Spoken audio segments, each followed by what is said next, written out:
There will be spoilers. Is anybody watching True Detective Season 3? That's the question. The captain's watching. I raised my hand. I raised a foot. That's good. That's good. A podcast, my friends, is when you raise your hand and nobody can. You give them the visuals with no ability to see you. Yeah. You can't hear me raise my hand? So we will talk some true crime on this episode, but we're going to talk some True Detective first because it is on our brains. Because good Lord, it's good. It's very good. So, all right. So let's talk about the seasons. Okay, we have season 1, 2, and now we're on 3. Mm-hmm. And I'm not going to lie, and I think a lot of people felt this way. Season 2 was a letdown compared to season 1. Mm-hmm. It doesn't seem like it was well received. My overall opinion of season 2 is this. I thought it started off fairly decent. I thought it started off well. The actors that were chosen and actresses that were chosen for season 2, I thought was great casting. I thought that was a home run. For me, I think the story got convoluted. Like it got confusing after a while. Mm-hmm. And some parts were confusing enough that at the end of an episode, this is in the second half of season 2, I was asking myself, well, why do I care so much? Because it didn't grip me the way that season 1 did. Season 1, we all know, was a huge hit. And the answer to that question is you didn't care as much because it wasn't as good. Right. And I think sometimes we've seen this time and time before, and we will see it time and time again. Season 1 set the bar so high for themselves. Mm-hmm. It was almost difficult to achieve that level of greatness again. However, I think with season 3, they've hit a home run. I think that they are achieving that same level of greatness. I actually find myself a little more intrigued with season 3 than I was at this point into season 1. And when I say at this point, so you said there will be spoilers. However, we will be talking about, this will be released a week after episode 4. So by this point, if you're listening, episode 5 should be out, will be out. And unless you were watching the Super Bowl, which, only millions and millions and millions of people will be, you may not be caught up to this point or whatever. But as the captain said, there will be spoilers. So if this is something you're looking forward to watching, or you needed the right push to get you to watch, this should be the push right here, because season 3 has been fantastic so far with True Detective. Yeah, and I've been getting a little bit of criticism because I said this could end up being as good, if not better, than season 1. And season 1, I've stated multiple times that I think it might be the best single series that I've ever seen on TV. Maybe Freaks and Geeks might rival that as far as a one-season thing. One-season story. Yeah, and so what's cool, if you don't know anything about True Detective, it's on HBO. They're not sponsoring this episode, but it's on HBO, and season 1 was great. Season 2, I just never got into, and then season 3 has been mind-blowing. But if you're wondering, hey, do I have to go watch season 1 and 2 to know what's going on? No. There are new actors every season, and what's nice about True Detective is they're able to get top-of-the-line A-list celebrities to work on these shows for one season. Mm-hmm. And really it's because of Woody and Matthew McConaughey, all right, that they really started off this season right. Or the series right. Mm-hmm. And so I think that's why we have such amazing actors in season 3. Well, and I think these are actors coming forward and saying, we want to be a part of this. Yeah. This is that good that we want to be a part of this. And the casting for season 3 is incredible.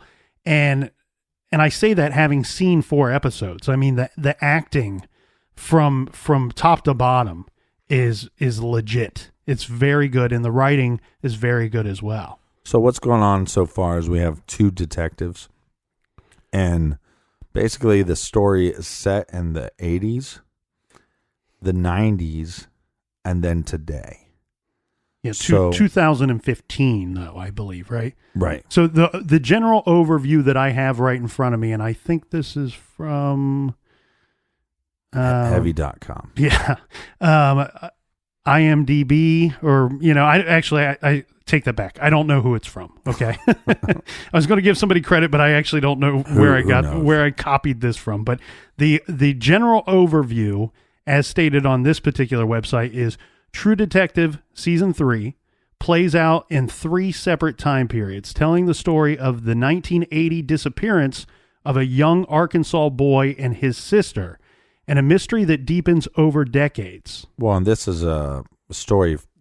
There's so many points of this story, and this is going to give some stuff away a little bit, but I'm not going to try to ruin every episode for you. But we know that there's detectives.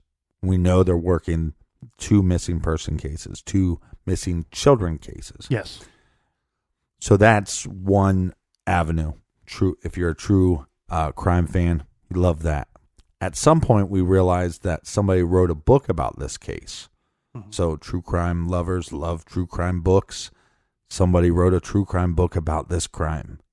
That's awesome. Mm-hmm. And then at some point, one of the lead detectives that worked this case not only in 1980, but also again in 1990, is later being interviewed for a true crime documentary. Yeah. And that's another thing that true crime people love. So it's almost like when they're writing this story, they said, we need to bring in these things that all true crime lovers love. Right. And by doing that, I think it has made it a very compelling story. Yeah, and it's Detective Wayne Hayes is the main character. Purple Haze. Purple Haze. Yeah, that's a cool nickname. And his partner is Ronald West. Mm-hmm. Or Roland West, I'm sorry. Roland, yeah. But so you have these 2 detectives who are working this missing persons case, and it's taking place in Arkansas, which adds an extra hint of almost a true element from, cases that we've seen in the past. Mm-hmm. Dare we say? Should we say? Well, I feel like we're walking on eggshells here. No, I think the thing about this case is there's definitely some hints. Maybe not even intentionally, but there definitely seems like some hints of West Memphis 3. Mm-hmm. Now, different victims, different, as far as we have missing victims and not 3 murdered victims. But there's also things like, what's the one place called? Devil's Den. Devil's Den. So kind of like Robin Hood. West Memphis 3. Right. And it being in Arkansas as well. I love when, like you said, who knows if this was intentional or not. Mm-hmm. But I'm not a huge fiction guy. But when I'm reading a fiction, a whodunit, a mystery, a murder mystery, I love when it seems to me that the author took real life cases and worked some of those angles into the story. I always find it a little more intriguing for me. Well, and also we're only 4 episodes in. Yeah. So there's a lot of what ifs at this point. Pretty early on, you figure out that, because like I said, they're going from 1980 to 1990. At some point, you figure out pretty quickly that somebody has been held responsible for this case. Mm-hmm. In the sense of an arrest or a conviction. But we don't know exactly who that person is that they've held responsible, or if they should have been held responsible. Right, because what's happening in 2015 in the story when they're doing the true crime documentary is it's hinting at there's new information that the detectives never had and that they should have had, but it was a cover-up. And they actually bring up the Franklin scandal, which... Yeah, you're right. The lady that's doing the documentary, she's kind of the host, maybe executive producer of this fictitious documentary that they're doing. Mm-hmm. She specifically asked the detective if he had ever heard of the Franklin scandal. Right, which is funny because he says no, and I keep thinking if you're from that area and you're in law enforcement, you would have heard of that. So I think it's kind of a. But he's not from that area, so that I think that's what makes it. Wait, the Franklin scandal. But what I'm saying is, like, he's in law enforcement, and he's been in law enforcement since the 80s. Mm-hmm. I'm just saying, you would think that he would have heard of the scandal. Maybe he wouldn't know much about it, but that would be almost like asking a detective, "Hey, have you heard of John Benet Ramsey case?" Or West Memphis case. Like, there's a lot of detectives that we've talked to, and that's one of the things that has always fascinated me. If you're a true crime lover, you think that these guys that are detectives or cops, that they're living the dream job, right? Because they actually get to work on the case. But once you start talking to some of these detectives, and you go, "Hey, West Memphis 3, what do you know about it?"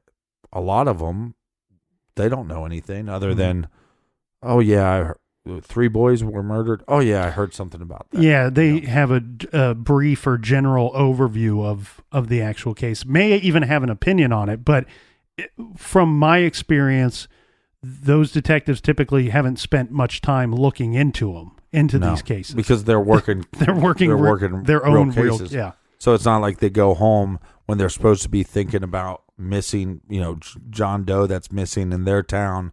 They're not sitting there researching Brian Schaefer's missing, disappearance or Mara Murray's case. They're working on their own cases. Mm-hmm. So, but to me, it seems like something that he would have known about. But again, it's 2015, and the guy, Purple Hayes' character, Detective Hayes, he has a hard time remembering anything.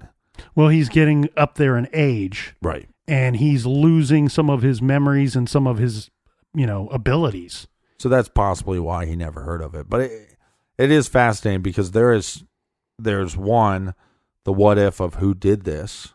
Mm-hmm. One, are the victims dead or alive? Mm-hmm. And then, was somebody found responsible that shouldn't have been found responsible? So there's so many what ifs right now. So I'm just telling you, do yourself a favor. And if you want to really dive into something, it's really to the point where I clicked on it yesterday. I watched it yesterday. I clicked on it. It was like 9:30. So once normally the way the streaming works is that you can watch it online once it's released to the public. Mm-hmm. So you can start right at 9:00. I started at 9:30, and right when I click play, it will tell you how long the episode is. And I think episode 3 was like 45 minutes, and I was like, oh, only 45 minutes. You want it to be longer. And last night it was like 1 hour and 15, and I thought, this is going to be great. I mean, it's really like a great movie that's not complete every episode. Well, and I love the platform of the premium channels compared to your regular networks, where the networks are more beholden to that time frame, that time slot that they have. And I think with something being on premium channels, the writers and the producers and directors have more liberties with more that control. Yeah, more control of that time frame, that time slot, to go, you know what? This is where we picked up from last week, and this is where this week ends. We don't care if it's 45 minutes or an hour and 10. This is the stopping part. Yeah, and look, episode 4 has one of the best cliffhangers I've ever it's very good. Seen in television history. I mean, we should really stop sucking the cock of the TV show True Crime or True Detective and probably actually talk true crime. Well, just real quick before we move on, you're exactly right. But before we move on, what made you? Did you finish season 2 of True Detective? No, because some people bailed on it. I just never got into it. But when I watched season 1, I might go back and watch it because now I have HBO, like the streaming service. Mm-hmm. But when I watched True Detective, I actually had to buy it.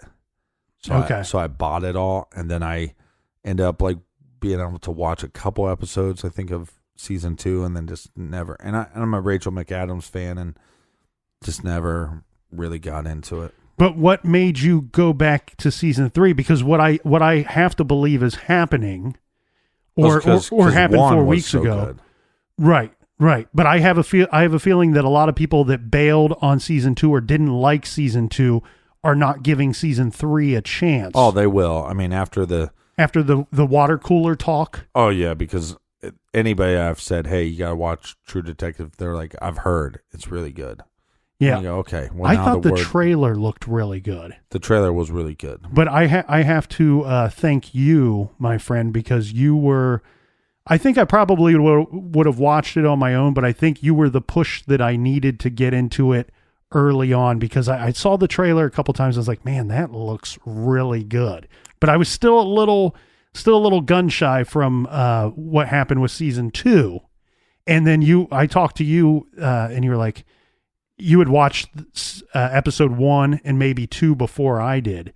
And you're like, yeah, it's really good. And you were the only person that mentioned it to me before I watched any of it. So I thank you for giving me that push, because my initial thought was, well, I'm going to let these build up till they get to like 6 or 7 episodes and start watching. And then that way, if I hate it, I've not invested the time, and I can just walk away from it.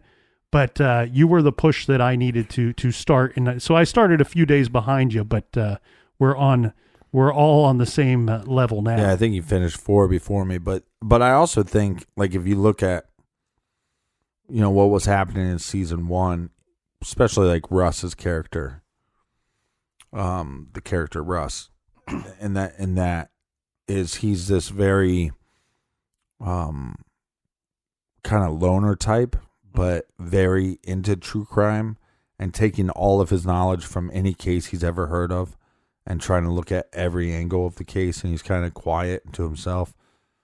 A very unique character. And the trailers, I think, for season 3 kind of showed that. Now, where in season 1, the detectives aren't really friends. They kind of butt heads the whole time. Season 3, they kind of butt heads, but they're more friends. But I think it's that character, Purple Haze, or I should probably call him Detective, because he deserves my respect. Right, but his character seems to enjoy the Purple Haze nickname. Yeah, but it's like, he's the same kind of detective. He's the detective you want, or at least I want, when I'm watching a true crime show, even if it's fiction, which I guess that's not true crime at that point. But when I'm watching a crime show, I want the detective to be that type of character. Right. Because if somebody called me up, even though, I'm the sidekick saying stupid comments in the corner, if I was going to investigate a case, I want to be showing up, making douche canoe, flicky jokes. I'd be, reserved and I don't know. And so that's the character. If I was going to play a detective, that's kind of the detective I'd play or would want to play. They should eventually call me. I should be, and that's going to be on my bucket list. I need to be in one of the episodes of True Detective. Well, I mean, even if I'm like one of the suspects or anything, like I could do it. You hit on something there that I think is very, very spot on. So season 1, I mean, the case that they were investigating was interesting, was fascinating, but the glue that held it together for me was a lot of the interaction between the two detectives. And season 2, I thought that was lacking big time. And season 3, they brought that back. You have great interaction between these two detectives. They both have their own ways and own methods of doing things, but they, like you said, they butt heads at some points.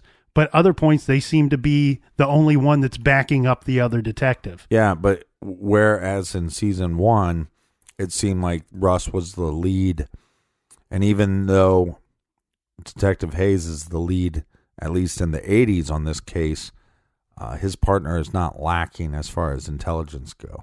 No. I mean, or being of an interesting character. Yeah. I mean, it's just unbelievable acting. And if there's... Look, if you watch it, tweet out these actors, because they deserve some praise for what they're doing, because this is some of the finest work on TV. Okay, enough with it. Well, and if everybody loves it, if it's a big hit and people want to hear our opinions more, maybe once the season is over, we'll talk about it again. We'll do another off the record of True Detective, but. Another thing that people have been asking for is an update. A lot of people wanted a 3rd episode of the Jayme Closs story. And typically we would leave updates for this show, for Off the Record.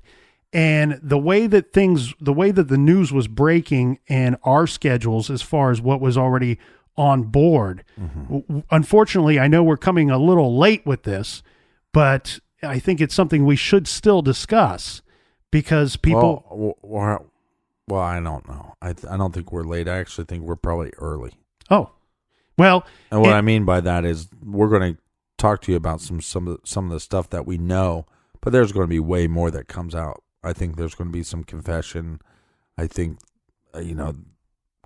could there be possibly more than one person involved? It's very possible.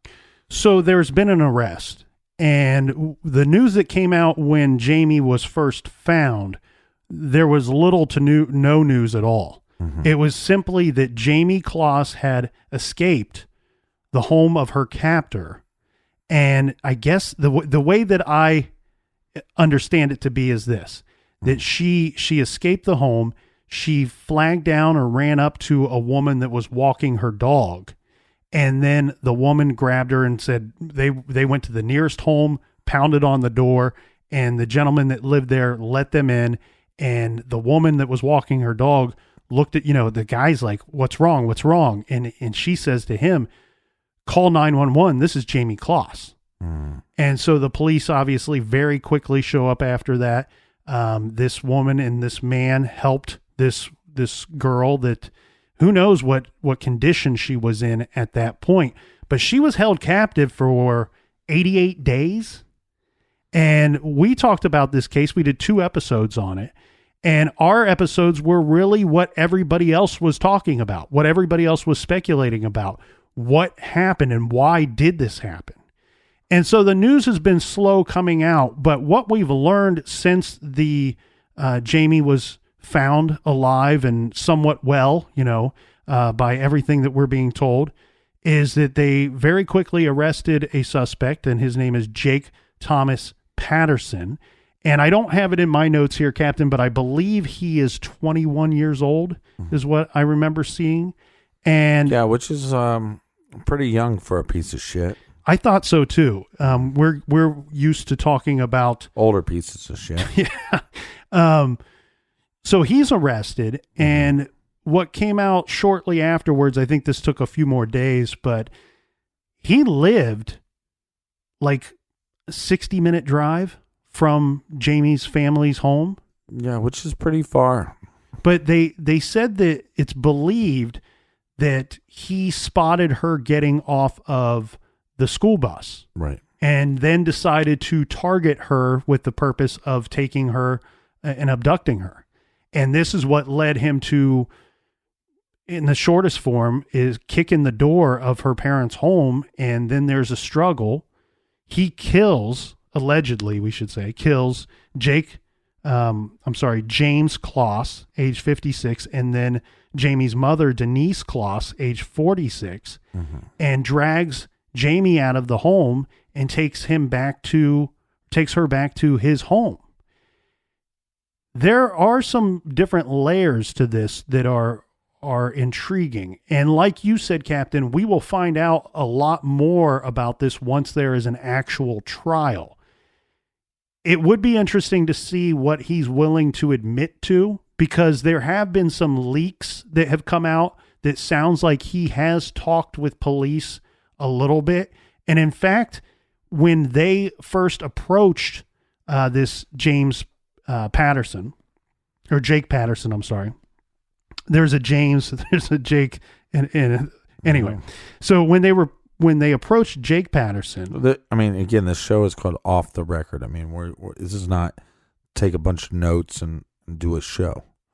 So we do have some notes, but the thing is, when they approached him, what's been reported is that he said, "I know what this is about.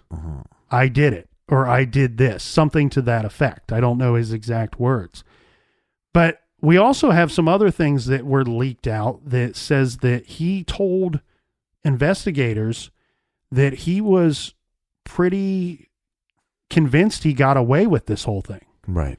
and even a little bragging about him getting away with it. He has talked about how he disguised his vehicle. And he also talked about how after the 2-week mark, once 2 weeks had gone by, he was convinced he had gotten away with all this. And I believe he told investigators that had she not escaped, he would have got away with this 100%. Now, we've seen this in the past with other types of individuals that are similar to this guy. They do think they're very smart. They do think they're very intelligent, and they like to brag about what you're right, but I love the whole. If she wouldn't have got out, if she wouldn't have got free, I want to be in jail right now. No shit. Right. No, but shit, Sherlock. I think where that leads me to believe what it leads me to believe is this: that let's say at any time she fought back enough or became a problem enough for him with killing her parents, I would believe he'd have no problem killing her. Right. And for someone to say, I believed I got away with this after 2 weeks, it leads me to believe he would have done this again. If he would have got rid of Jayme at some point, he would have probably done something similar to this in the future. And the weird thing, this is something we talked about with Ed Kemper, and we talked about it more so with BTK. And BTK, Dennis Rader, his exact words referenced a 2-week mark or 40. He said for anywhere from about 48 hours up to 2 weeks, especially with the first attack that he did. He felt like for that first 2 weeks that at any moment, like as soon as he committed the crime, everybody knew what he did. And it was just waiting for them to show up and knock on his door. And after a while, after that period of being paranoid went away, he was back out to wanting to hunt and troll again for new victims. So, yeah, one of the things that they state is, it is common for individuals who prey on children to not have a lengthy history. Because the ones that do have a history, they're already keeping an eye on. Mm-hmm. So I think that's kind of an interesting statement made by law enforcement. Well, so some other details that have been leaked to the public. Before we get into those, I do want to mention, I don't believe. So Jake Patterson has been arrested, but I don't think there's been official charges laid against him yet at this point, because I think they're going to have a buffet of charges that you can charge this guy with, obviously. Mm-hmm. But I think they really want to get it right as to what their case is, what the charges 100% will be. I could be wrong on that, but I don't know that we have a date for his day in court yet. And as you pointed out, if he is communicating with investigators on some of this stuff, we might be looking at a confession eventually. Now, if they have enough evidence, which I got to believe that they do, there's probably plenty of physical evidence putting him at the murder scene as well as putting Jayme at his home for those 88 days. They may not be willing to deal with a confession because they may have a strong enough case and say, we don't want to deal with this guy. He's right. A double murderer. Mm-hmm. He's an abductor of a child. And, you don't have to use your imagination too much else to think of all the other crimes he's probably guilty of. But we don't want to wheel and deal with this guy. The tricky thing is I don't believe that there is a death penalty in this state. Right. So mandatory what he would be facing would be 2 life sentences plus a bunch of other stuff tacked on for his other crimes. Maybe like life plus 80 years or something like that. Never getting out again. We don't care that you're only 21 years old. Well, it states that Jayme could hear the sirens when she was bound and she was dragged from her home. She could actually hear the sirens. And then they say the suspect, Jake Patterson, even told detectives that he had to yield to the sheriffs and the deputies that were racing towards the home. The responders had to go past him. Yeah, and he had to actually get out of the way. Mm-hmm. 80 mile drive. Okay. I mean, not that this guy was brilliant. I'm not saying that at all. But what I'm saying is you're 80 miles away from the crime scene. You're way more likely not to get caught. Mm-hmm. You're way more likely that within 80 miles, like you said, if he did kill Jayme and put her in the woods somewhere, which he was maybe planning on, because he even said something to the fact that hunting season was almost over. And with hunting season almost being over, he could then dispose of the body in the woods. And then it'd be that much longer until she would be found. Because as we've discussed, a lot of times a victim will be found, a body will be found by hunters at the next season. Well, and if he's willing to drive 80 miles to get the victim, then who's to say where he puts the body after hunting season? So let's say he drove 200 or 300 miles away, then now if those remains are even found by hunters the following season, mm-hmm. where do they start looking at that point? Yeah, would they be able to connect it to this guy? And, they had some evidence and leads and stuff that they were working in the beginning of this case when it first broke, but they didn't seem to have anything leading them to Jake Patterson. There's no evidence out there that they spoke with Jake Patterson any time before she escaped his home. Right. Now, so she's held there for 88 days. And there are a couple things here too that went on during the course of this 88 days. I'm a little blurry on a little confused about his work, what he was doing for a living, his employment during the course of this 88 days. But I do know that there was a day that he left his home for approximately 12 hours as she was being kept in his home. He went to visit one of his grandparents. Right. And this was a 12-hour visit, taking the risk of her getting out during this time. And then there was the other strange story that was leaked, was that on Christmas Day, he had visitors to his home while she was still being held captive. And the police were very quick to say, we have no reason to believe 100% that any of these visitors to his home had any idea that Jake Patterson was involved in the abduction of Jayme Closs, or that he was holding her there, obviously. Well, again, it's 80 miles away. So it's like, that the crime happened. Obviously, it's a big deal. It's nationwide. It's probably talked about worldwide. But you start going, okay, even our son's a little weird, or our friend's a little weird, but he's 80 miles away. Mm-hmm. Well, what are the chances? Right? And he had no connection to her. So the fact, you got law enforcement saying, well, heck, you got somebody that's 80 miles away and has no connection. So Patterson's not on the radar for anybody. Right. Not law enforcement, not his friends. He has no criminal record. Right. So, but the one thing I want to bring up again about the hunting season was the detectives, after hunting season were over, they were shocked that they didn't get anything.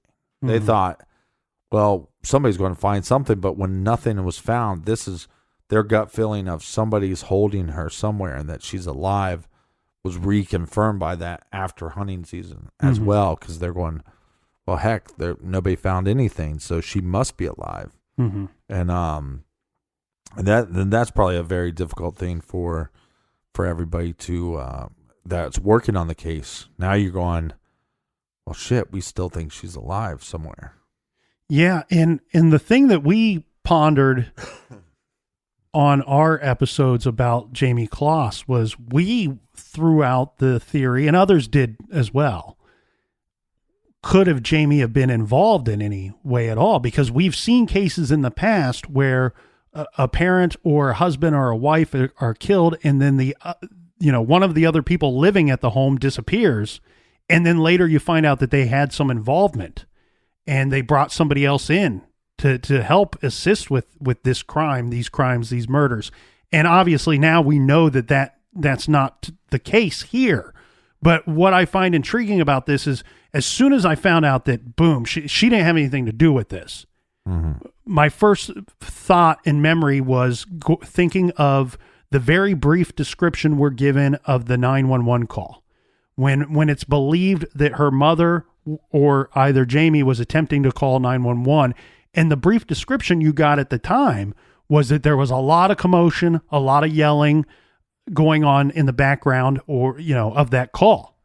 And so you have to wonder, was there enough information on that call that law enforcement actually knew or firmly believed that she wasn't involved in the crime, but didn't release that? Because we know they didn't release that. That's why everybody was speculating that that could be a possibility. Yeah, but they did state that it was their belief that she wasn't involved. Correct. So, yeah. But okay, so what we do know is he has been charged and he's going to face 2 counts of first degree intentional homicide, and that's going to happen. I think his first preliminary hearing. Yeah, is February 6th. So that's when he will officially be charged. Yeah, but what's interesting here is what we said. I'm just looking. This was a new. I think when we talked about this, I looked up some old stuff. This is the newest that just came out in the last 24 hours. So they're saying that that's what he's going to be charged with. The hearing starts February 6th, but they actually don't believe that they're going to charge him with any crimes that happened during her being captive by him. They don't anticipate filing any charges against Patterson for crimes committed during Jayme's captivity. So I wonder if that just means that we have enough evidence. This is a signed, sealed, delivered, I'm yours case. Right. And he's going to do 2 life sentences. He'll never get out. And so why waste the time to do any more? And the reason why I think double jeopardy. It's not so much waste the time. I think it's holding ammunition behind. So if for some reason there's some strange reason that he does not get convicted of this, then you move forward and go, all right, cool. We didn't get you on the double homicide, but we're going to get you the double homicide will very likely include breaking and entering and some other little charges as well. Right. But if they can't get him on that for some strange reason, I think it would have to be very strange that he doesn't get convicted of that. That then they can go, all right, well, we're going to charge him with kidnapping and these other charges that were a result of the kidnapping. Well, and I think this is one of the ways of protecting Jayme, because they don't have to actually have her be a witness or testify to anything at this point. So by doing that, if you can just get the person to either confess or plead guilty, then or you just again get him convicted. Nick's smoking weed in the garage. I was trying to hold it in as long as I could. No, we'll just keep it. Who cares? He's not smoking weed. He just can't talk properly. So I think that's their way of keeping Jayme out of this. And again, I guess, if he got off on something, then I guess you could say, well, hell, we could charge him with these other crimes and we have an eyewitness. So, and that also means that she doesn't have to be in the courtroom and she doesn't have to face this dirt bag again. Yeah, hopefully it's something as simple as she can give a statement and they're able to use that in court. Sorry, I took a drink and I was trying to breathe at the same time. You can't do that. Apparently, if you study science, you would know you can't breathe and drink at the same time because then you inhale liquid, which will then cause you to cough and talk the way I'm talking. Well, a now. lot of people don't know that when you were studying a computer, that you were also studying science. That's right. And I'm working on a method of inhaling liquid. Yes. And when we figure that out, we'll let you know. But so the visitors to his home, so kind of circling back here, on Christmas, from my understanding, was his father and maybe a girlfriend. And then I'm unclear if it was a separate visit or part of the same visit, his sister, along with a friend of hers as well. And again, point out that the investigators have already said publicly there's no reason to believe that they knew anything that was going on during their visit or even up to the point of her escaping. Yeah, I mean, I think a lot of people are going to go, how did you not know? Well, they didn't know. There's no evidence that anybody that's related to him is a pile of shit. Just because he's a pile of shit doesn't mean that people in his family are piles of shit. But I will tell you that I've been having this little gut feeling lately that I'm going to be in a situation, right? Okay. I just have this gut feeling that I'm going to be in a situation. I don't know when or what kind of situation. If it's going to be a big situation, a little situation, but I feel like I'm going to be in a situation at some point. I just have this gut feeling. And but I feel like it's going to be similar to one of these. What if you're at Christmas? You go visit your son at Christmas, and all of a sudden you hear in the closet, you know? You feel like this is a possibility for your life, that you will be in a situation where you're going to go to someone's home. No, not. Oh, but similar to it. Okay. Like one of those situations of what do you do?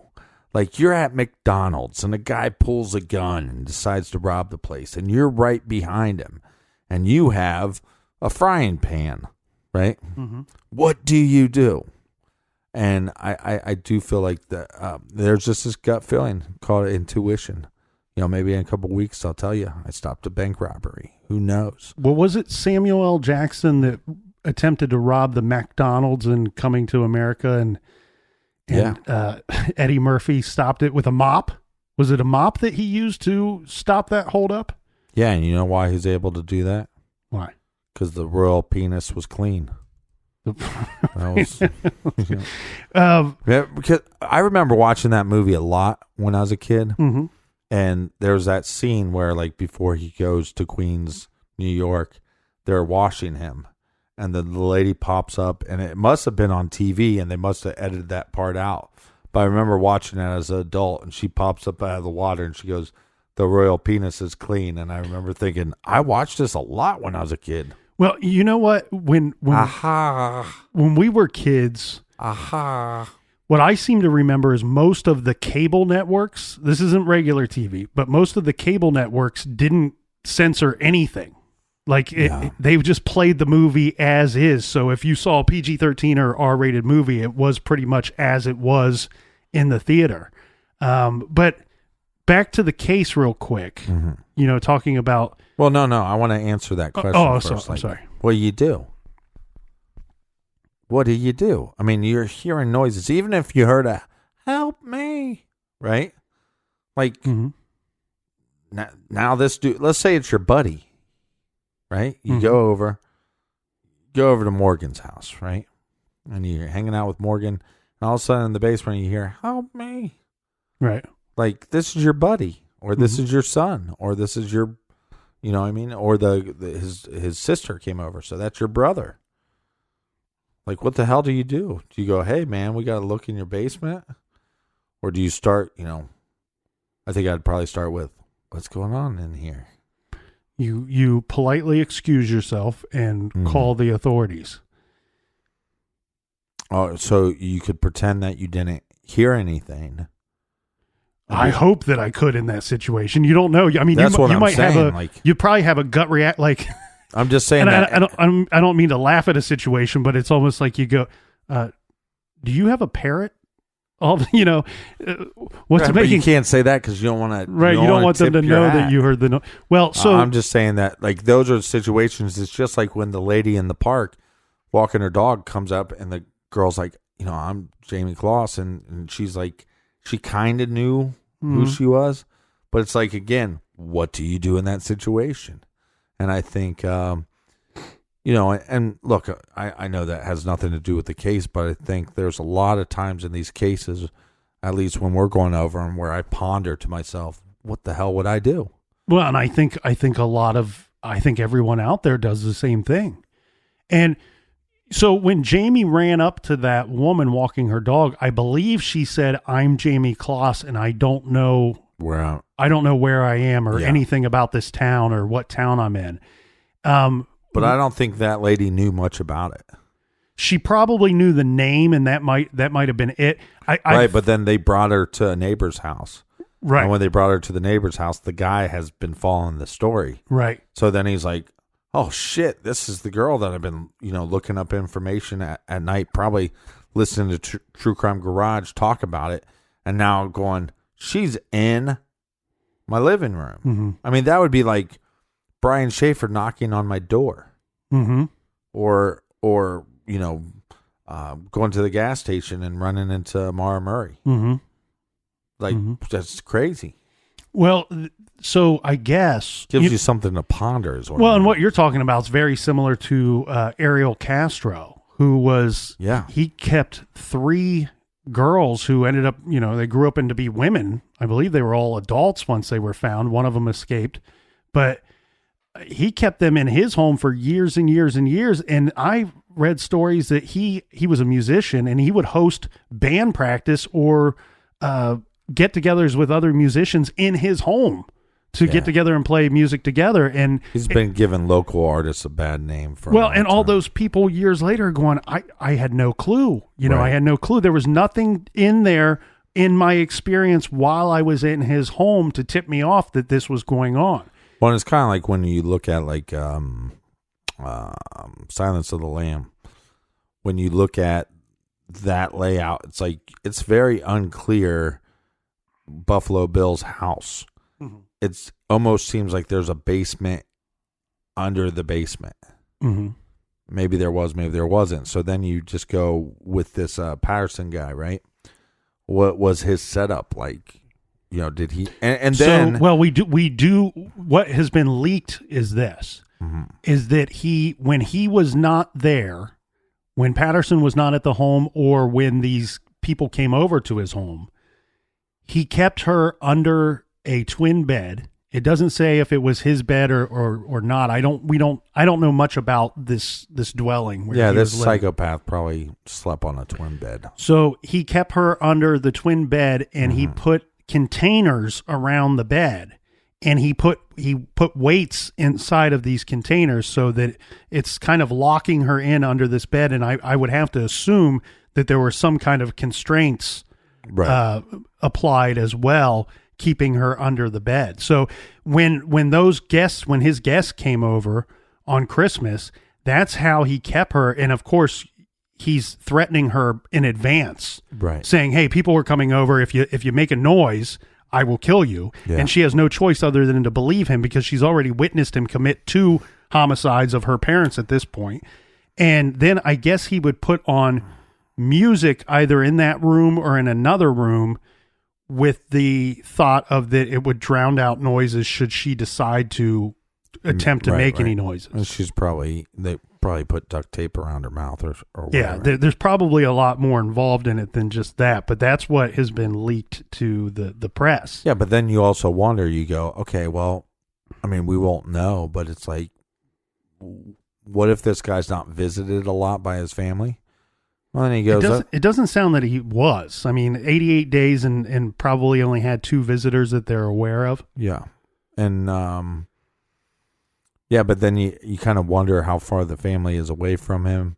So then you start thinking, well, what if he got through these 2 visits and he's just like, I can keep her alive for longer. Mm-hmm. And then does it become one of those things where it's like 5 years later, she's still living there. She's still being tortured there. So, I mean, at least that part of the story of her being free, there's a happy ending. Yeah, that horrific portion of the story is over with and ended in a good way. I mean, but that's why I said I think we've actually. I mean, talking about off the record, we can talk about whenever we want. But I think if we're going to do a whole episode on it for like True Crime Garage, I think there would just have to be more information. Yeah. Than has been leaked yet, and I don't know if we'll ever get that though, because when the DA is saying we might not even charge them with these other crimes. Mm-hmm. Okay, so that's maybe it's one of those again. It could be a protecting thing of Jayme, but also her family. Mm-hmm. They've been through a lot. Mm. Not only the 2 murders, but then on top of that we have. Didn't know where she's at. Don't know if she's dead or alive. And then, what are going to be the repercussions? What is going to be the work that she's going to have to do to get through this mentally? Now, what I believe one of the judges said is, look, people with this kind of strength and character, that we can be hopeful that they will find some degree of healing. Mm-hmm. And I think that's a great statement made because she got out because of her. She can if anything, hopefully this proves to her that whatever she puts her mind to, that she can accomplish, and that she will be fine, and hopefully she goes on and does great things. Yeah, and it's going to take a long time of healing for her, certainly, and the community is still trying to heal itself through all of this. Now, I do believe that the reward money that was offered up for information or for a suspect or the finding of Jayme Closs, they've determined they will reward that to Jayme herself, because she's the one that escaped and pointed, was able to communicate what was going on, what took place. Yeah, and that horrible night and the 88 days that followed. Well, yeah, and again, this might come off a little cheesy or whatever, but I don't care. I'll say whatever I want.